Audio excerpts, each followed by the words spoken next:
So, hi everyone, I am Sisinath Jha and welcome back to the channel Pro Classes।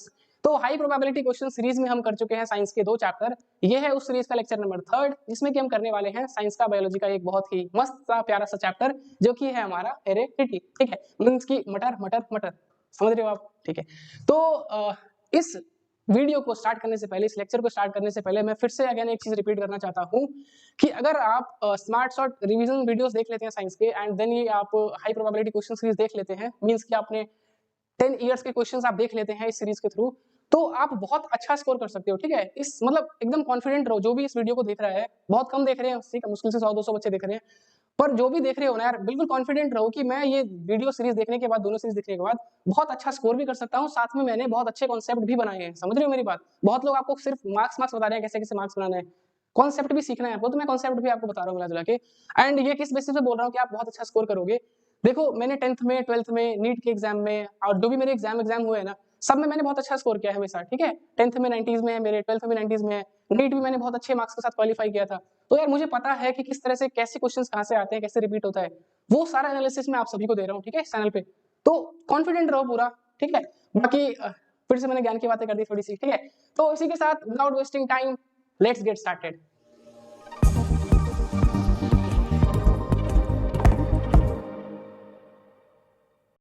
Alright, तो first question पे चलते हैं। First question है हमारा, define heredity and explain its significance. तो heredity क्या होता है? तो अगर आपने स्मार्ट शॉट वीडियो देखी है इस चैप्टर की, तो उसमें मैंने बताया था कि हेरिडिटी सिंपल एक ऐसा प्रोसेस है जो कि हमें ये बताता है कि किस तरह से कैरेक्टर्स जो होते हैं वो पेरेंट से उसके चाइल्ड तक किस तरह से ट्रांसफर होता है, ये होता है आपका हेरिडिटी। एंड इसके सिग्निफिकेंस की बात करें तो सिग्निफिकेंस तो बहुत ज्यादा सिग्निफिकेंस हो गया ना यार, कि हम हेरिडिटी की वजह से समझ पा रहे हैं कि कैसे कैरेक्टर्स आपके आए चाइल्ड में, है ना। तो चाइल्ड का जो फिजिकल डेवलपमेंट है, चाइल्ड की जो जेनेटिक्स है, चाइल्ड में कितना वेरिएशन आना है, ये सारा कौन डिटरमाइन करेगा? ये सारा डिटरमाइन करेगा आपका हेरिडिटी। इसलिए ये इसकी सिग्निफिकेंस है। ठीक है, सेकंड क्वेश्चन है, what are chromosomes, how do they ensure the stability of DNA in sexually reproducing organisms, how many chromosomes does a human zygote have. Means की क्रोमोसोम क्या होते हैं, कैसे क्रोमोसोम्स स्टेबिलिटी प्रोवाइड करते हैं डीएनए को।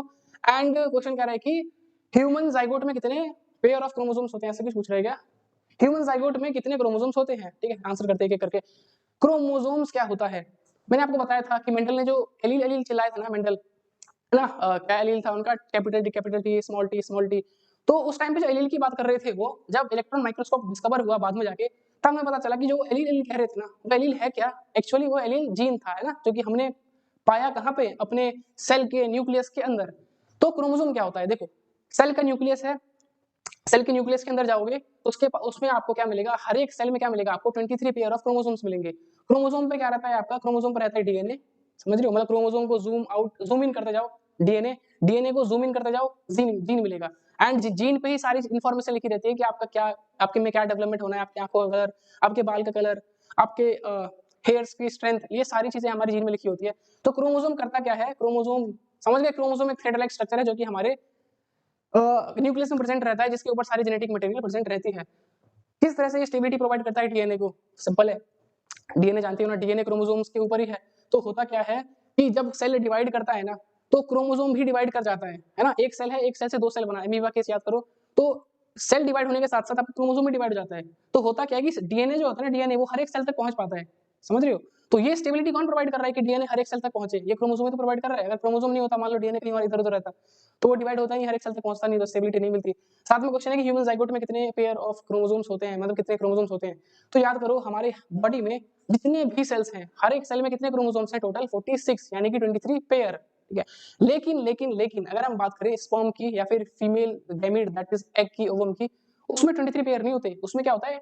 Sperm में होता है 23 ओनली, ओवम में रहता है 23 ओनली। जब वो मिक्स होकर फ्यूज होते हैं, फर्टिलाइज होते हैं, तो जो जाइगोट बनता है उसमें फिर से कितने हो जाते हैं? टोटल 46। सिंपल है, वही चीज लिखा हुआ है यहाँ पे। देन थर्ड क्वेश्चन है, why did Mendel choose garden pea for his experiment, list to contrasting character of P plant. Mendel ने पी प्लांट को ही क्यों चुना एक्सपेरिमेंट के लिए? एंड पी प्लांट के कुछ कैरेक्टर्स बताओ।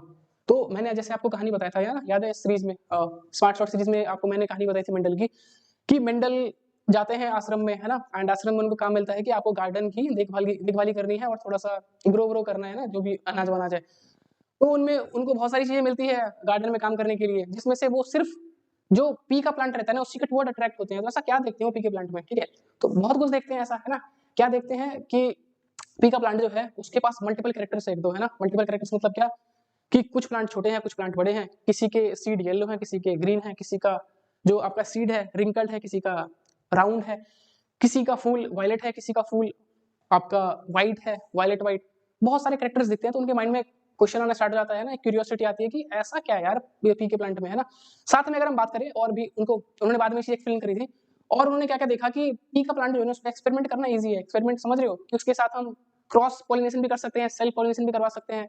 साथ में जो पी का प्लांट है वो ग्रो करने में कम टाइम लगता है, कम टाइम लेता है, तो एक्सपेरिमेंट हम जल्दी जल्दी कर सकते हैं। ठीक है, 3-3 महीने मतलब कम टाइम पीरियड में हम जल्दी जल्दी एक्सपेरिमेंट कर सकते हैं उसमें। तो वही चीज लिखा हुआ है देखो, एक तो डिस्टिंक्ट कैरेक्टर्स है, बहुत सारे ट्रेट्स है, ठीक है, शॉर्ट लाइफ साइकिल है, बहुत छोटी लाइफ साइकिल है पी प्लांट की। उसके बाद है ability to self pollinate cross pollinate, self cross दोनों पॉलिनेशन कर सकते हैं, ठीक है। अब पूछ रहा है दो कॉन्ट्रास्टिंग कैरेक्टर बताओ, तो पी प्लांट क्या है, बहुत सारे कॉन्ट्रास्टिंग कैरेक्टर है, ठीक है, सिर्फ दो बताने को कह रहा है। तो एक आप हाइट कह दो, हाइट में क्या टॉल डॉर्फ, एक कह दो आप सीड का colour that is yellow and green. दो टॉल में से, टॉल और डॉर्फ में से डोमिनेट कौन है, टॉल, रिसेसिव कौन है, शॉर्ट, या फिर डॉर्फ। या फिर अगर हम कलर की बात करें तो राउंड, सॉरी आपका येलो जो है, येलो आपका क्या है डोमिनेंट, ग्रीन क्या है रिसेसिव। ये सारी चीजें हैं, वही मैंने यहाँ लिख दिया है, ठीक है, एक बार देख लेना आप। फोर्थ क्वेश्चन है explain Mendel's law of dominance using a monohybrid cross, monohybrid cross, ठीक है। तो मोनोहाइब्रिड क्रॉस के हिसाब से बताओ लॉ ऑफ डोमिनेंस क्या होता है, जो कि मेंडल ने बताया था हमें। मोनोहाइब्रिड क्रॉस याद है आपको, याद नहीं है ना यार, एक बार वीडियो देख ही लो, मैं तो कह रहा हूँ ना वन साइड एक्सप्लेनेशन वाली ज्यादा बेटर रहेगा, क्योंकि वहां पे मैं इमेज का थोड़ा, फोटो का थोड़ा विजुअल्स का यूज करता हूँ, जिससे कि दिमाग में टिकता है। यहाँ पे खाली क्वेश्चन आंसर रहता है, हो सकता है बोरिंग बोरिंग सा लगता हो, है ना। बट ये मैं सिर्फ एग्जाम के लिए करा रहा हूँ कि एग्जाम में आपको ऐसा ऐसा लिखना है, समझ रहे हो, समझने के लिए वो वीडियो देख सकते हो आप।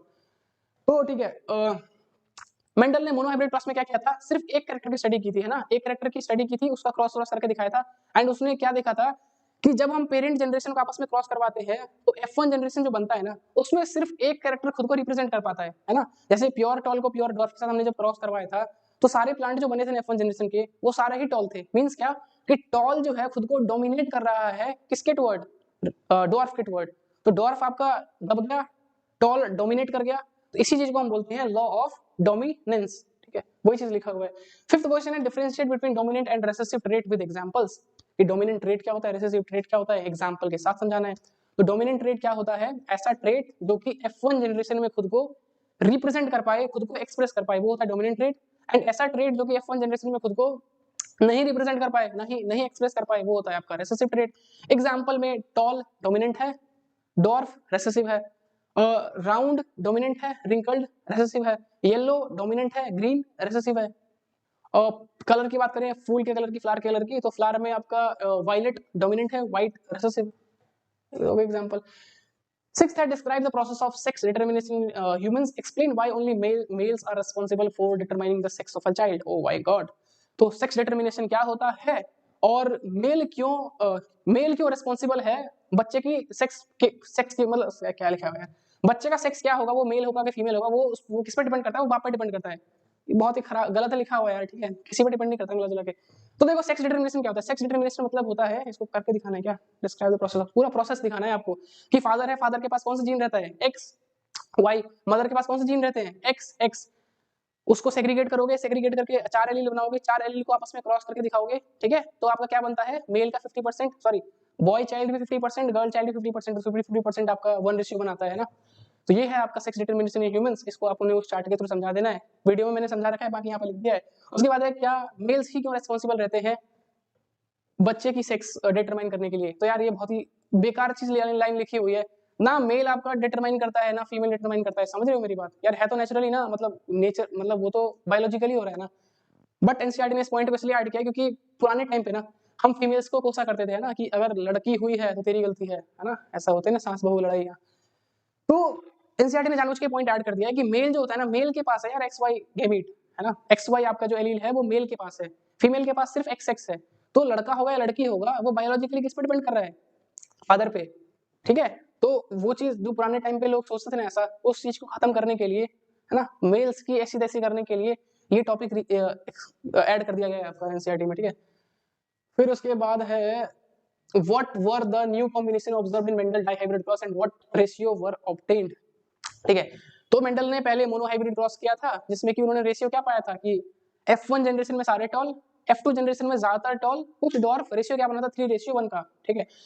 सेम उन्होंने क्या किया, डाइहाइब्रिड क्रॉस करवाया। डाइहाइब्रिड क्रॉस में उन्होंने क्या देखा, डाइहाइब्रिड क्रॉस में क्या होता है, मींस कि दो कैरेक्टर की स्टडी करेंगे वो क्रॉस करके, ठीक है, दो कैरेक्टर की स्टडी एक साथ करेंगे।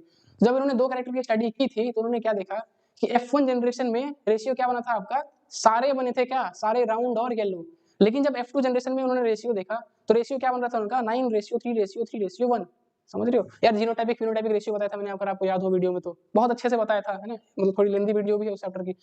तो फिनोटाइपिक रेशियो की अगर मैं बात करूं तो क्या बन रहा था वो फिनोटाइपिक रेशियो, एक सेकंड, चल जा यार, देखो।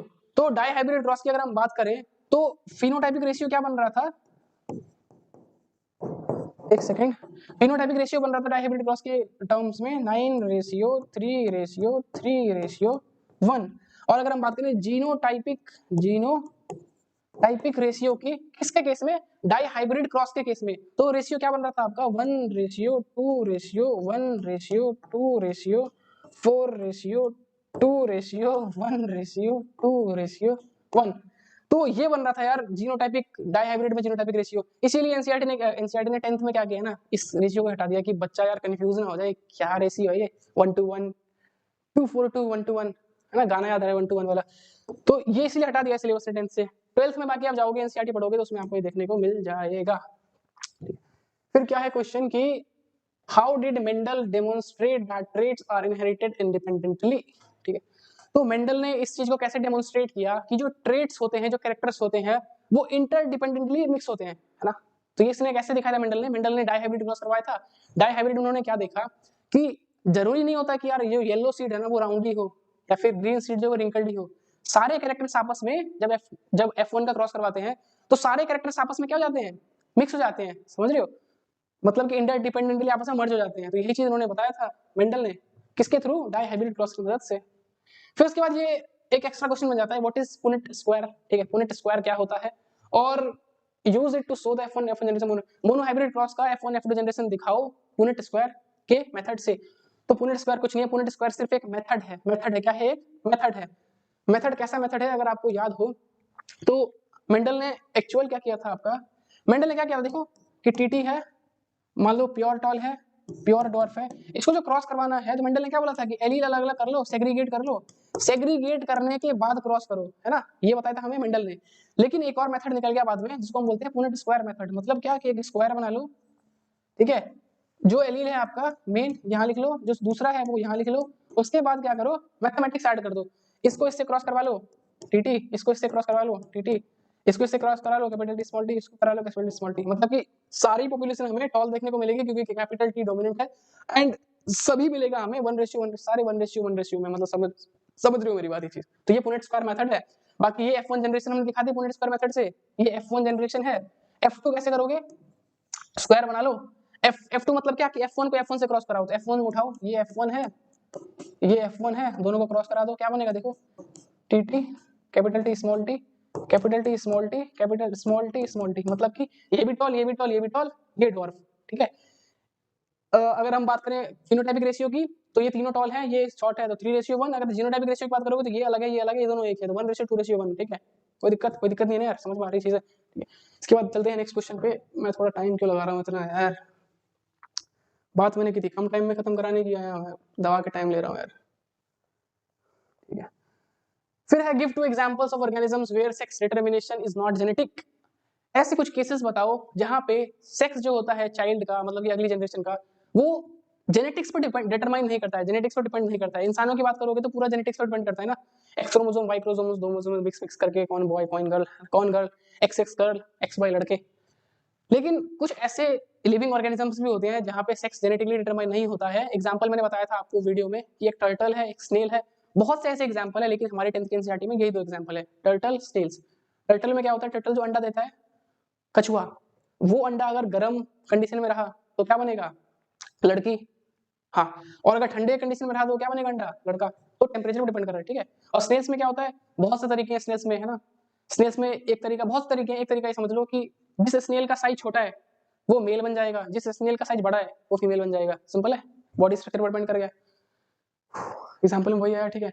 देन है आपका last question, describe the cross between violet and white flower. Violet और व्हाइट फ्लावर के बीच में क्रॉस करके दिखाओ, मेंडल वाला। तो आपको याद होना चाहिए कि पहले क्रॉस कराने से पहले ये पता होना चाहिए कि कौन सा डोमिनेंट है कौन सा रिसेसिव है। तो बताओ दोनों में से कौन सा डोमिनेंट है, बताओ आप एक बार। तो सभी को पता होगा कौन सा डोमिनेंट है इसमें से, वायलेट फुल डोमिनेंट है। तो देखो डोमिनेंट को किससे रिप्रेजेंट करते हैं, कैपिटल से, और रेसेसिव को किससे रिप्रेजेंट करते हैं, स्मॉल से। तो ये डोमिनेंट हो गया, रेसेसिव हो गया, दोनों को क्रॉस करवा दो, क्या बनेगी सारी F1 जनरेशन। अब वो मेथड यूज कर लेते हैं, पुनेट स्क्वायर मेथड, वो ज्यादा इजी रहता है ना समझने के लिए। तो एक है वायलेट फ्लावर, एक है व्हाइट फ्लावर, दोनों को मिक्स कर दो, violet white, violet white, violet white, violet white. मतलब ये जो पहली जनरेशन बनेगी ना, ये कौन सी जनरेशन है, F1 जनरेशन। सारी कैसी बनेगी, सारी बनेगी आपकी क्या, सारी बनेगी आपकी एकदम सारी वायलेट बनेगी। क्यों, क्योंकि कैपिटल भी क्या है, डोमिनेंट है, मतलब कि वायलेट डोमिनेंट है। फिर F2 जनरेशन तैयार करो। F2 कैसे करोगे, स्क्वायर बना लिया, ये रेक्टेंगल बन के गलती से, यहाँ से उठाओ capital V small V, capital V small V, cross करो। तो यहाँ कैपिटल वी इसको करो कैपिटल वी स्मॉल वी, यहाँ पे करो तो कैपिटल वी स्मॉल वी, यहाँ पे करो small V small V small V, समझ रहे हो। तो ये आपने करके दिखा दिया क्रॉस, F1 जनरेशन बना के दिखा दी, F2 जनरेशन बना के दिखा दी। रेशियो सेम रहेगा, 3:1 रहेगा इसका फिनोटाइपिक रेशियो, और जीनोटाइपिक रेशियो क्या रहेगा, 1:2:1। आई होप कि यार ये सारे क्वेश्चन आपको समझ में आए होंगे। इतने क्वेश्चंस कर लो, काफी है बहुत अच्छा स्कोर करने के लिए। कहीं और जाने की जरूरत नहीं है, किसी और की 2-2 3-3 घंटे की वीडियोस देखने की जरूरत नहीं है, ठीक है। यहाँ पे आपको सफिशिएंट कंटेंट मिल रहा है, बहुत एकदम प्रीमियम कंटेंट मिल रहा है। व्यूज को देख के कंपेयर मत करो कि व्यूज तो यार 200-300 व्यू है कि क्या ही कंटेंट बना रहा होगा इंसान। कंटेंट बहुत प्रीमियम है, समझ रहे हो। इसी पे अगर व्यूज आ जाएंगे ना तो प्रीमियम कंटेंट बन जाएगा। लोग ऐसा कर लेते हैं कि व्यूज के हिसाब से हम चीजों को समझने लगते हैं कि कौन सा प्रीमियम है कौन सा क्या है। बट ध्यान से देखोगे ना तो यार क्या ही बोलना है, मतलब खराब चीजों में ज्यादा व्यू रहता है ना, इस चीज को देखना कभी इस चीज को ध्यान से, ठीक है। तो ये फालतू का ज्ञान था मेरी तरफ से, ठीक है। बाकी इसका पीडीएफ, नोट्स का पीडीएफ, लेक्चर का सारे लेक्चर, ये सारा चीज आपको हमारी एप्लीकेशन पे मिल जाएगा, ठीक है। तो सिंपल आपको मैं ऐड भी कह सकते हैं एक तरह से। बाकी मिला जुला के यार वहाँ कुछ पेड नहीं है, ऐसा कुछ नहीं है, ठीक है। तो प्ले स्टोर पे जाओगे, प्ले स्टोर पे क्या सर्च करोगे आप, प्रो क्लासेस, जस्ट अभी बनाया ही है, डाउनलोड फॉलोड कुछ भी नहीं है, ठीक है। अभी अंडर में बन ही रहा है मिला जुला के। सर्च कर लेना, उसे डाउनलोड कर लेना, वहाँ पे आपको दोनों सीरीज मिल जाएगी, दोनों सीरीज की प्लेलिस्ट, उस पर क्लिक करोगे, वहाँ पे नोट्स भी मिल जाएगा, सारी चीजें मिल जाएंगी मिला जुला के, टोटल फ्री ऑफ कॉस्ट है, कोई इसका अभी पैसा नहीं है। हो सकता है बाद में कुछ ऐसा है ना, ऐसा चीजें हो बाद में, अभी टोटली फ्री है सारी चीजें। तो हो गया। इसी के साथ मिलते हैं इस सीरीज के नेक्स्ट लेक्चर में। तो लव यू एवरीवन, जय हिंद जय भारत, और थैंक यू यार, दिल से थैंक यू, बाय।